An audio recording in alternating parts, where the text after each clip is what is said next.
Ej, tu si. Rekle su mi tvoje cure da nisi baš najbolje. Ne mogu vjerovati. Zamolila sam ih da ne govore ništa, ne znaju ni tajnu čuvati. Ajde, sjedni. Reci mi, što je bilo? Nazvala me kuma na mobitel i rekla mi svašta. Jako ružno i ja se stvarno ne želim vratiti u tu kuću. Opet ste se svađale? Da. Probala sam pričati s njom kako si mi rekao, ali naravno nije me slušala.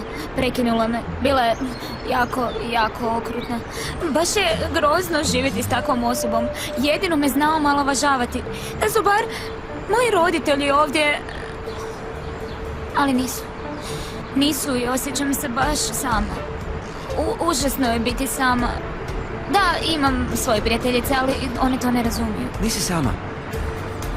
Ja sam tu za što god me trebaš. Hvala ti. Ne znam što bi bez tvoje pomoći. Trebala bi se javiti. Ne, to je kuma, ne želim se javiti. Ne, ali zabrinut će se. Zabrinuti? Boli ju briga, Mateo.